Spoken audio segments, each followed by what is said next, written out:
Ever since, people wanted to sail the seas, to discover and to trade overseas. During the age of the great discoveries, the early maritime powers, Spain and Portugal, demanded exclusive sovereignty over the seas, a battle which was settled, effectively dividing the Atlantic Ocean in two by Pope Alexander VI and by the Treaty of Tordesillas in 1493-94.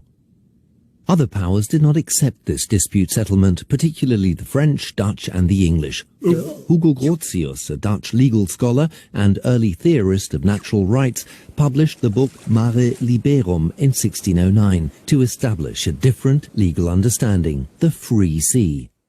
Hugo Grotius is often called the father of modern international law.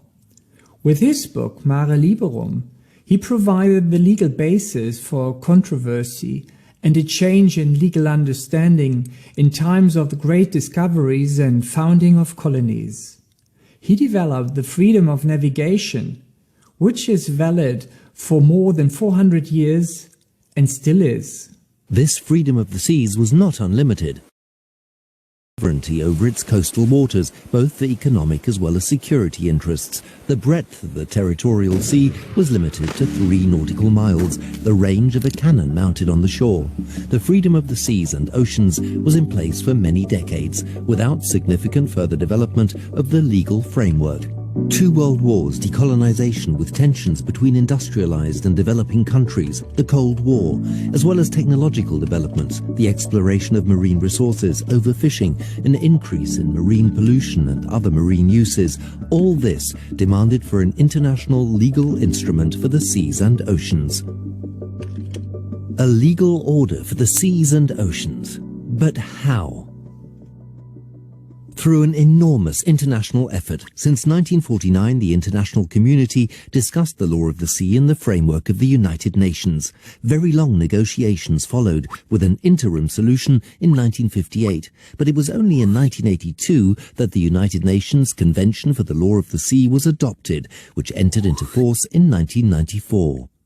The United Nations Convention on the Law of the Sea is based on consensus of the contracting states. The UN Convention for the Law of the Sea, often called the Constitution for the Oceans, reflects customary international law and is one of the most significant and visionary international instruments of our time. It will continue to contribute to the maintenance of peace, justice and progress for all peoples of the world.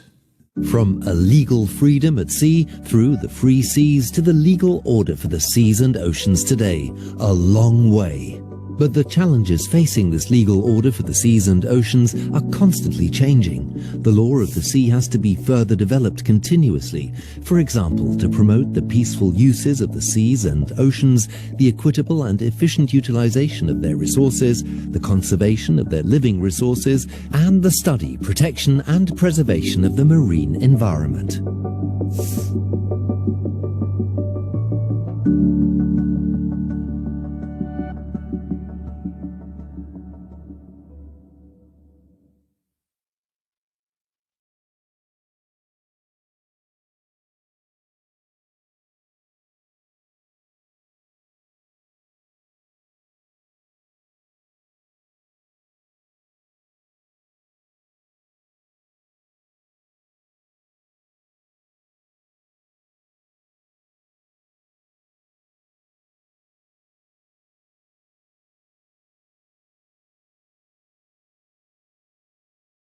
No, အဲ့တော့ဒါဆိုရင်ကျွန်တော်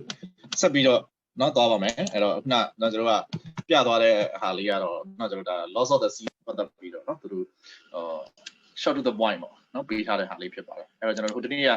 loss of the sea နဲ့ပတ်သက်ပြီးတော့ဖတ်ခဲ့တဲ့ဟာလေးတွေเนาะ9 maritime ဆိုကျွန်တော်ပြောခဲ့ပါတယ်ပြီးရင်ကျွန်တော် baseline 3မျိုးပေါ့เนาะပြီးရင်ကျွန်တော် innocent passage အကြောင်းเนาะ innocent passage ကဘယ်မှာဖြတ်မလဲဆိုတော့ထုံးစံတိုင်းပေါ့ territory မှာကျွန်တော်ဖြတ်မယ်เนาะနည်းနည်းလေးရှိကိုပြန်ပြီးတဲ့ပေါ့เนาะအဲ့မှာကျွန်တော် territory မှာ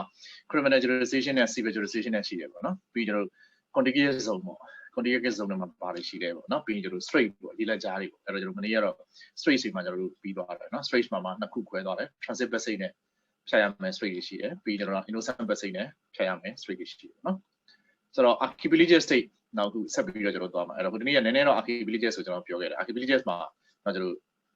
archipelagic စာနေပဲကျွန်တော်ပြန်ပြီးတော့ပြောလိုက်တာပေါ့နော်တကယ်တော့ archipelagic state တချို့ဟာလေးတွေပြောပြပါပေါ့အဲ့တော့ archipelagic state နဲ့ပတ်သက်ပြီးတော့ကျွန်တော်ကဘာတွေ့ရလဲဆိုတော့အရင်တော့နိုင်ငံတွေမှာကျွန်တော်က archipelagic state ကဘာရှိလဲဆိုတော့ကျွန်တော်ကကျွန်းတွေမှာပေါ့နော်သက်ဆိုင်ရာကျွန်းတွေမှာသူတို့ရဲ့ပတ်ချလဲမှာ baseline လေးတွေရှိတယ်ရှိတဲ့အတွက်အလဲကောင်မှာရှိတဲ့ရေပြင်ကနော်အဲ့ဒီနိုင်ငံတွေမှာသက်ဆိုင်တဲ့ high sea ပေါ့နော်ဒီနေ့အဖြစ်အပြည်ပြည်ဆိုင်ရာရေပိုင်နဲ့ဖြစ်နေသူကရှိတယ်နော်ဆိုတော့ territory sea လေးတွေကဒီဘေးကကျွန်းလေးတွေရဲ့ဘေးလေးတွေမှာပဲ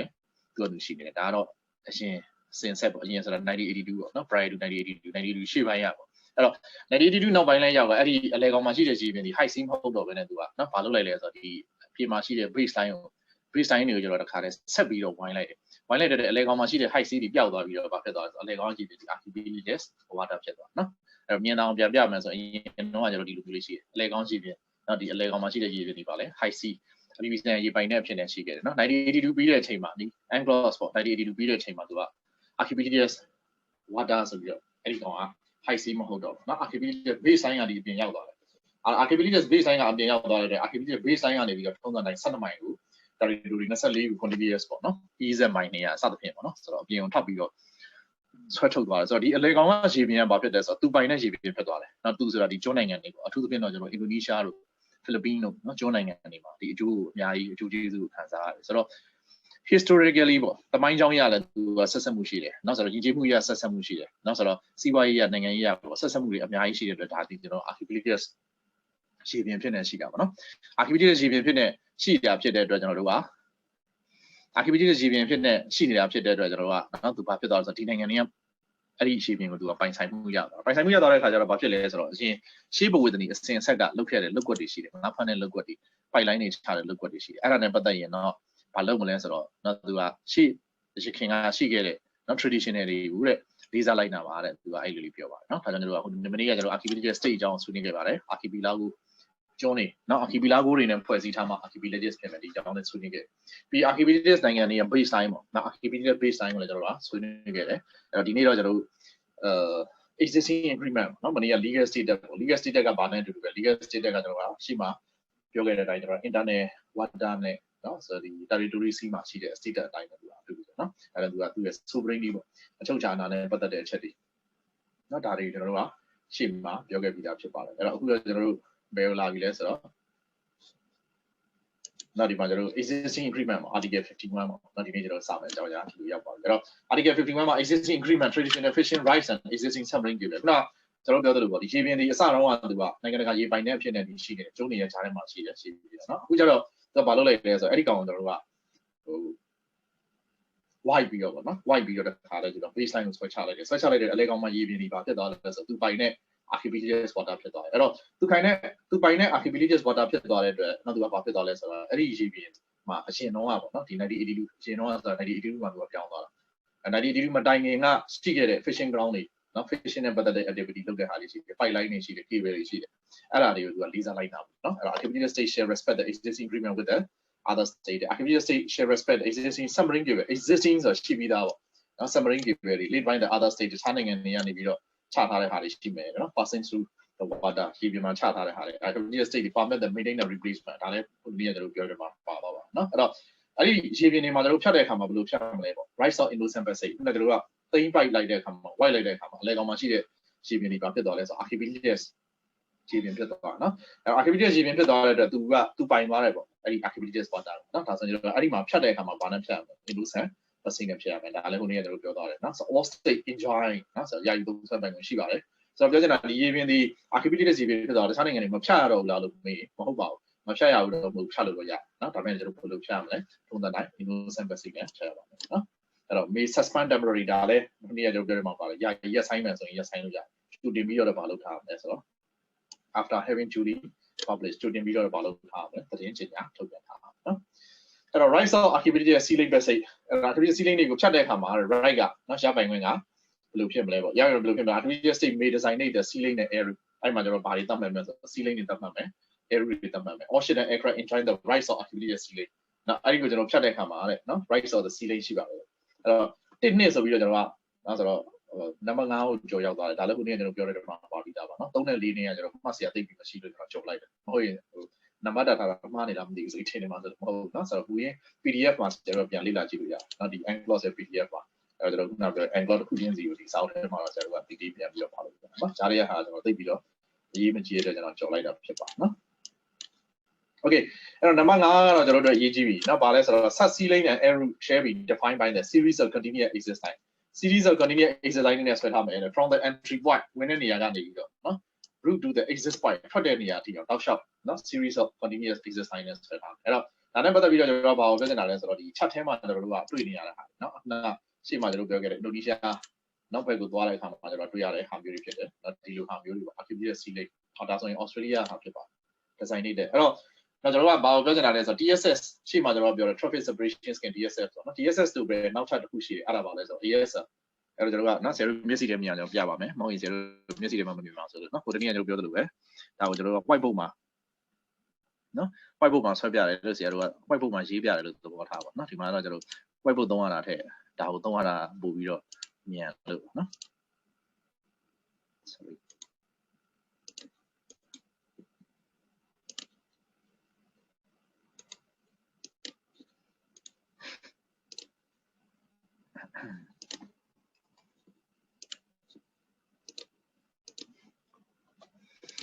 အဲ့တော့ကျွန်တော်ကဘာအကြောင်းကိုဆွေးနွေးနေလဲဆိုတော့ ship routing system ship routing ဆိုတာဘာကိုပြောတာလဲအဲ့ဒီအကြောင်းကိုကျွန်တော်နည်းနည်းလေးပြန်ပြီးတော့ဆွေးနွေးတာ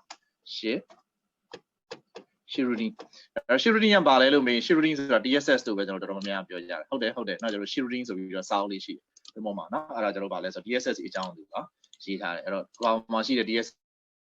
IMO ကနေ adopted လုပ်ထားတဲ့ TSS နော်အဲ့ဒါတွေနဲ့ပတ်သက်ပြီးတော့ကျွန်တော်ရေးထားတယ်ဒါပေမဲ့တကယ်တမ်းကျတော့ ship routing ဆိုတာဒီ TSS တစ်ခုတည်းမဟုတ်ပါဘူးနော်အခုကျွန်တော်ပြောတဲ့ဘာနဲ့လဲသက်ဆိုင်လဲဆိုတော့ ESL နဲ့သက်ဆိုင်အဲ့ဒါလေးကျွန်တော်ပြောဆိုနော်အဲ့တော့ကျွန်တော်မျက်စိတွေတော့မြင်တော့အဲ့တော့ကျွန်တော် shifting လို့ပြောလိုက်ရင်ကျွန်တော်တော်တော်များများဒီဘာဝက်ပြေးမြင်လဲဆိုတော့ DSS ဆိုပဲပြေးမြင်နော်ဒါကျွန်တော် DSS ရှိတယ် okay ဟုတ်တယ် DSS က shifting ဖြစ်တယ်အခုကျွန်တော်တို့နောက်ထပ်တစ်ခုထပ်ပြီးတော့ဆရာတို့ introduce လုပ်အဲ့ဒါကကျွန်တော်တို့ဗာလဲဆိုတော့ ESL ဖြစ်သွားတယ် archipelagic sea lake နော်အဲ့တော့ဒါဆိုကျွန်တော်ပြောချင်တာ shifting ဆိုတာဒီ shifting ဆိုရင်ကျွန်တော်တို့ကနော် DSS ဆိုပဲပြေးမြင်တယ်တကယ်တမ်းကျတော့ DSS ခုတည်းမဟုတ်ပါဘူးလေ shifting မှာကျွန်တော်ကနှစ်ပိုင်းပါတယ်တစ်ပိုင်းက DSS ဖြစ်တယ်နောက်တစ်ပိုင်းကကျွန်တော်ကဖြစ်မယ်ဆိုတော့ ESL ဖြစ်တယ်နော် DSS ရှိတယ် ESL လည်းရှိတယ်အဲ့ဒါလေးပြောတာနော်ဒီတော့ဒါဆရာတို့ကျွန်တော်တပ်ပုံလေးရိုက်ပြီးတော့ပို့လိုက်ပါခုနေ့ကပုံလေးကလည်းရိုက်ထားပြီးသားဆိုတော့ကျွန်တော်အားလုံးပြီးမှပို့မယ်ဆိုပြီးနော်အဲ့တော့ဒါဆိုရင်ကျွန်တော်က shifting အောင်မှာကျွန်တော် DSS ရှိတယ် ESL ရှိတယ် DSS ကတော့ဆရာတို့ထူးထွေပြောစရာမလို DSS traffic separation scheme ကျွန်တော်အားလုံးကရေးပြီးသားပဲနော်ဒါပေမဲ့ကျွန်တော်နည်းနည်းလေးစိမ့်နေတာမသိသလိုဖြစ်နေတာပါလဲဆိုတော့အခုကျွန်တော်တို့ပြောမယ့်အကြောင်းအရာ archipelagic sea lake ESL ဖြစ်ပါနော်အဲ့တော့အခုကျွန်တော်တို့ဘာကိုဆက်ပြီးတော့ဆွေးနွေးမလဲဆိုတော့အဲ့ ESL အကြောင်းလေးကိုဆက်ပြီးတော့ဆွေးနွေးပါဖြစ်ပါအဲ့တော့ဒီမှာကျွန်တော်ကဒီမှာ ESL နဲ့ပတ်သက်ပြီးတော့ပြောထားတာဖြစ်ပါတယ်နော်ဒါဘယ်က ESL လဲဆိုတော့ကျွန်တော်တို့က archipelagic sea lake မှာ Australia requirement designated ESL other normal route ဆိုပြီးတော့ပြထားနော်အဲ့ designated လုပ်ထားတဲ့နေရာတွေမှာ ESL ဆိုတာဒီ archipelagic sea lake ကိုအတူရေးထားတယ်နော်ဆိုတော့သတ်မှတ်ထားတဲ့နေရာတွေမှာသတ်မှတ်တဲ့အတိုင်းပဲသွားရမယ်တဲ့ other normal route ကျန်တဲ့နေရာတွေမှာတော့ normal တိုင်းသွားလို့ရတယ်အဲ့တော့ဒီမှာသူကAustralia ရဲ့နောက်သူသတ်မှတ်ထားတဲ့ route လေးတွေဖြစ်ပါတယ်အဲ့တော့ဒီ route လေးတွေရှိတဲ့နေရာမှာဆိုတော့ဒီ route တိုင်းသွားတာအဲ့ဒါကိုပုံမြင်အောင်ဆိုရင်နမူနာလေးနဲ့ကျွန်တော်ဒီမှာပြပါမယ်အဲ့တော့ကျွန်တော်ဗာလဲဆိုတော့ ESL ဆိုတာဗာလဲပေါ့ ESL ဆိုတာကျွန်တော်ကမြေပုံထဲမှာကြည့်ရင်ဒီလိုမြင်ရဒါကကျွန်တော်ပြီးရင်တော့ဘယ်ပုံထဲမှာလည်းပါနေတယ်နော်ရိုက်ကြလေးရိုက်ထားလိုက်ပါအဲ့တော့ ESL ကကျွန်တော်ဗာနဲ့တော့တူလဲဆိုတော့အဲ့ဒီကျွန်တော်တို့ဟို metrology ထဲမှာပြောမှဆိုရင် one front go front နောက်ကျွန်တော်တို့ပါတဲ့ပုံစံမျိုးလေးတွေဖြစ်နေတယ်ဒီမှာကျွန်တော်အချုံလေးတွေနဲ့အလဲကောင်းမှာ ESL လို့ဆိုရတာနော် archipelagic sea lake exit line limited beyond which vessel shall not navigate အဲ့ဒါသူက exit line ဆွဲထားတယ်အဲ့ဒီဟာကိုကျွန်တော် ESL လို့ပြောနော် ESL နဲ့ပတ်သက်ပြီးတော့ကျွန်တော်ဘယ်လိုတွေ့ရမလဲပေါ့နော်အဲ့တော့ဘယ်လိုတွေ့ရမလဲဆိုရင်ဒီ3မျိုးပေါ့နော်3မျိုးကျွန်တော်တို့အခုစပြီးတော့ဆွေးနွေးမယ်နံပါတ်1က no designation သတ်မှတ်မထားဘူးဒီမှာကျွန်တော်ခုနကျွန်တော်ပြောတဲ့ကျုံးတွေပေါ့ကျုံးနိုင်ငံခုနကျွန်တော်ပြောတဲ့ wine ပြီးတော့ face line ကိုပောက်ပြီးတော့ဆွဲလိုက်တဲ့ခါမှာအလေကောင်မှာရှိတဲ့ရေပြင်တွေကဖြစ်သွားလဲဆိုတော့ archipelagic sea lake ဖြစ်သွားနော် archipelagic sea lake ဖြစ်သွားတော့သူကအဲ့ဒီရေပြင်မှာသူစိတ်ကြိုက်သွားလို့ရပြီလားပေါ့သွားလို့ရပြီလားဆိုတော့ archipelagic sea lake ရဲ့ရေပြင်မှာစိတ်ကြိုက်သွားလို့ရကြိုက်တယ်လို့သွားလို့ရဒီမှာကျွန်တော်ပြထားသလို route တွေကလည်းပါဖြစ်